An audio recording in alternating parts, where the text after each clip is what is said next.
Hey TikTok, I'm just coming on here to give my testimony, one of my many testimonies. So the other day, I dropped my kids to New Jersey from Atlanta to spend the Christmas break with my mom and their other family and everything. So my father dropped me to the airport. Guess what? I realized I don't have my ID.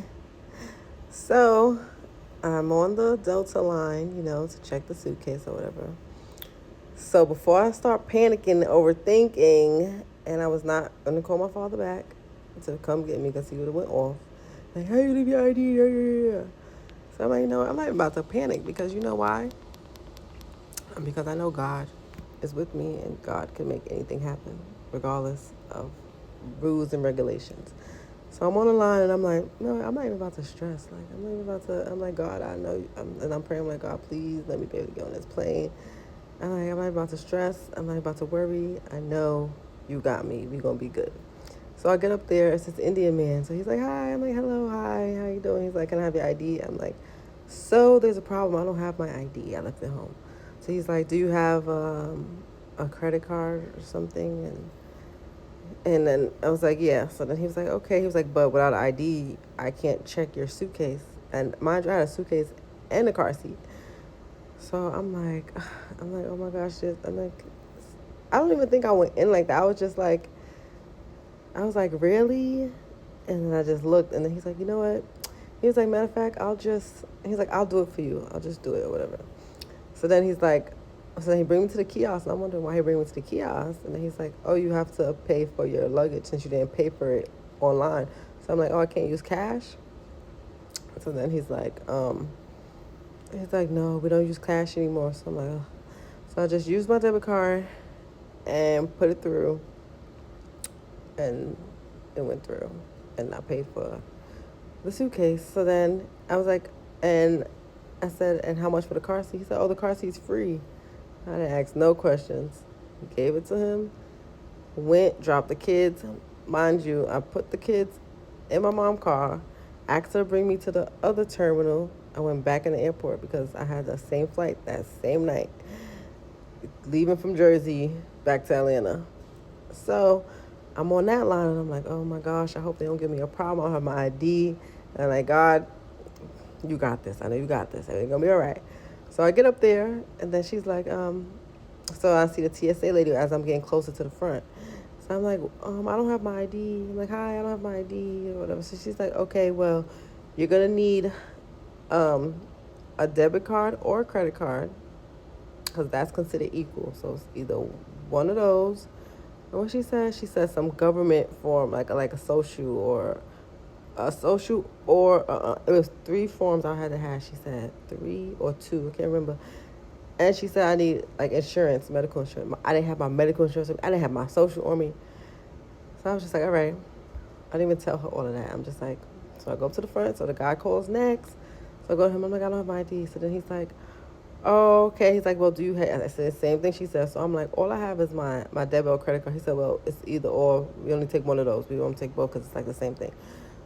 So he took my debit card. Then he's like, so I'm like, he's like, you don't have anything else? I'm like, I have a library card. I have a food stamp card. So he's like, oh, I think. So he asked the guy next to me, he's like, we could use a food stamp card, right? And he's like, yeah, yeah. So then he's like, I gotta call my supervisor. So I'm waiting. So I had to go to the side. So the supervisor finally came. So then I go back up there.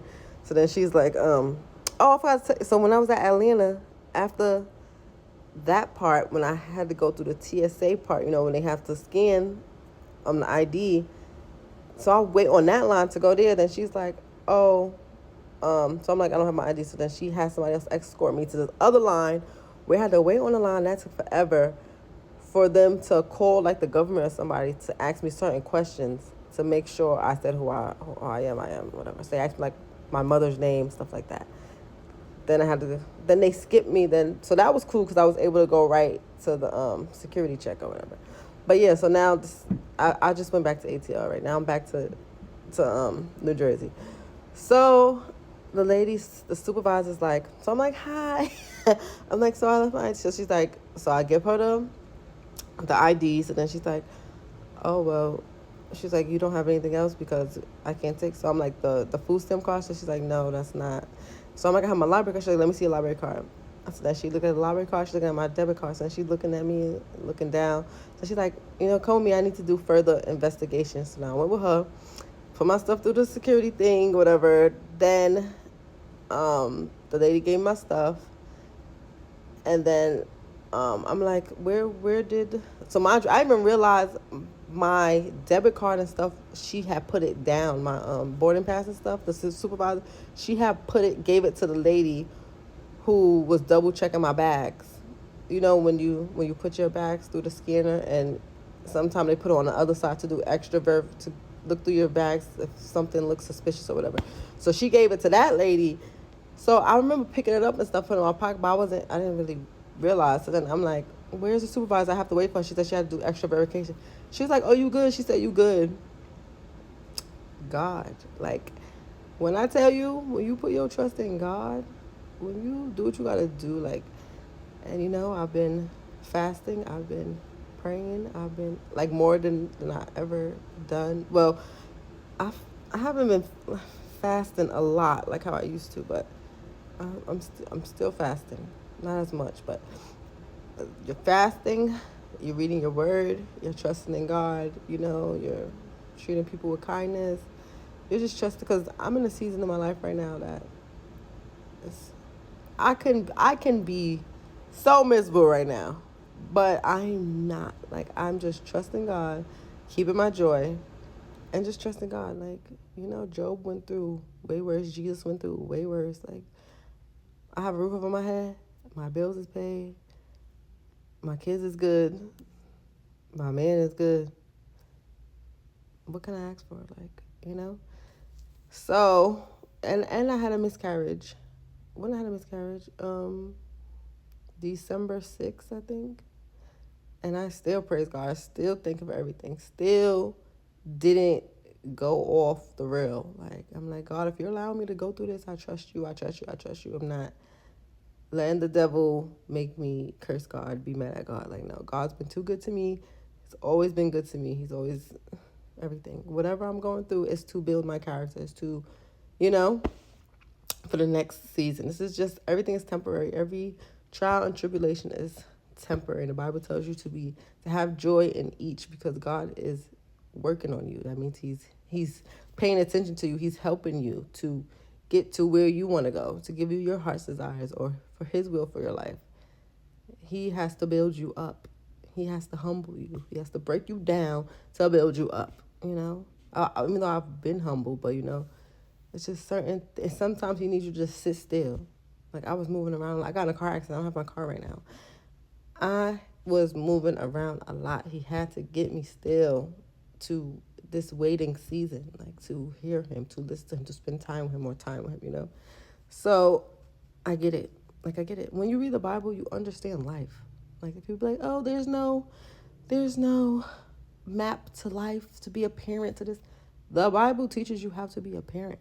The Bible teaches you how to be a friend, a sister, this better person, period. It teaches you how to go through these trials in life and tribulations. The Bible has anything you've ever been through, them people done been through it in the Bible. And it teaches you you need to have perseverance. You need to have endurance through these trials and tribulations. Like, it teaches you that. So, my people, just pick up your Bible, and not the King James, because it's hard to read. You could get the Holy Bible app, put in I think it's the New American Standard Version. It's NIV. That's what I read the Bible under. It's a simpler form of reading the Bible, and it's just a game changer. It's a life changer. Like, when I tell you, just do better. Just trust God. Like, trust God. You don't need the alcohol. You don't need the weed. You don't need any of that stuff. Just don't depend on it. Like, you can do it once in a while, whatever. But don't just do it on occasion. Not every weekend is, no. Like, once a month type, But yeah, that's all I wanted to say. I love you guys, and, just trust God. Good night.